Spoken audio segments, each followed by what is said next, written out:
तो दोस्तों, अक्सर आपने अपने बड़े बुजुर्गों से यह बात सुनी होगी कि सोना सबसे सुरक्षित है। इसे खरीदो, इसमें इन्वेस्ट करो, क्योंकि एक ऐसा धन है जो आपका साथ कभी नहीं छोड़ेगा, हमेशा आपका साथ देगा। और यह बात काफी हद तक सही भी साबित करी है सोने ने पूरे इतिहास में। लेकिन आपको बता दें कि जितनी बात ये आप सभी लोगों पर, आम जनता पर लागू होती है, उससे कहीं गुना ज्यादा लागू होती है। यह देशों पर और वहां की सरकारों पर। और इस बात का सबूत देखने के लिए आपको ज्यादा पीछे नहीं जाना होगा। दरअसल अगर आप पिछले 40 से 50 साल का इतिहास उठाकर देखें, तो जब जब दुनिया में कहीं पर युद्ध शुरू होता है या कहीं पर इकोनॉमिक रिसेशन आता है, अर्थव्यवस्था में मंदी आती है, कहीं पर इकोनॉमी में क्राइसिस आता है, तब तब दुनिया भर में सोने की जो डिमांड है वो बढ़ जाती है।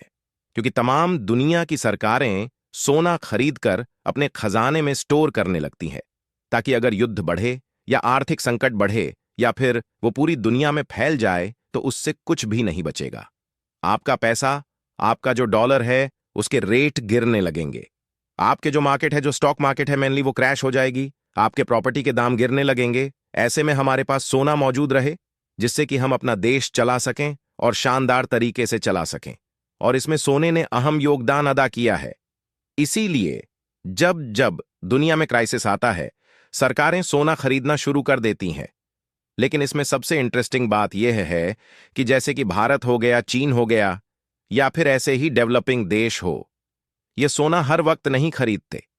ये सोना तभी खरीदते हैं जब इसके दाम गिरते हैं। जबकि पश्चिमी देश सोना तब खरीदते हैं जब इसके दाम बढ़ते हैं। ऐसा इसलिए होता है क्योंकि पश्चिम के जो अमीर देश हैं, अमेरिका, कनाडा, यूरोप के 30-35 देश, ये सोना तभी खरीदते हैं जब क्राइसिस चल रहा होता है। जैसे कि यूक्रेन रूस का युद्ध चल रहा है। इसके अलावा इजराइल का युद्ध भी शुरू हो गया है। और इसकी वजह से जब आपाधापी हो है इन अमीर देशों में सोना खरीदने की, तो उसके दाम बढ़ने शुरू हो जाते हैं। लेकिन यह देश अफोर्ड कर सकते हैं महंगा सोना खरीदना, क्योंकि यह अपनी अर्थव्यवस्था को हर कीमत पर प्रोटेक्ट करना चाहते हैं।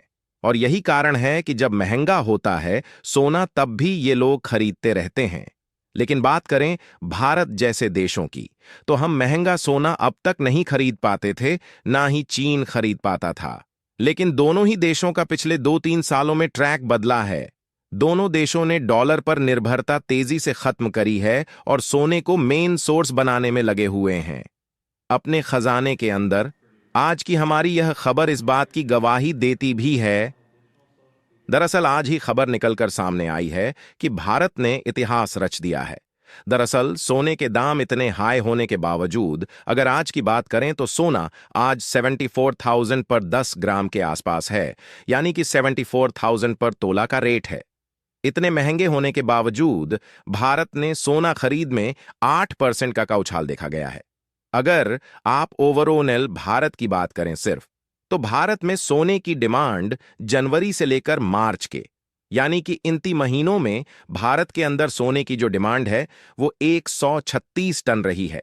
जी हां, यानी कि भारत के लोगों ने 136 टन सोना खरीदा है जनवरी, फरवरी और मार्च के दौरान। और इन 3 महीनों में सोने के दाम 74,000 पर तोला का रेट था।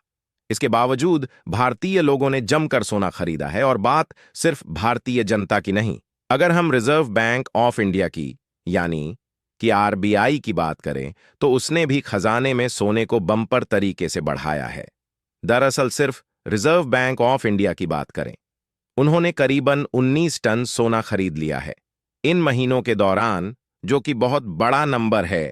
और इसी कारण से अब भारत जापान से सिर्फ 20 टन दूर रह गया है।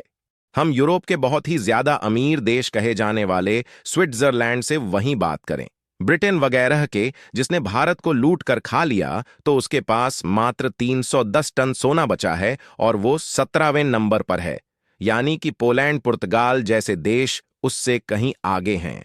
वहीं भारत की बात करें तो इतना ज्यादा लुटने के बावजूद, इतना ज्यादा तबाह कर दिए जाने के बावजूद भारत आज 9वें नंबर पर है।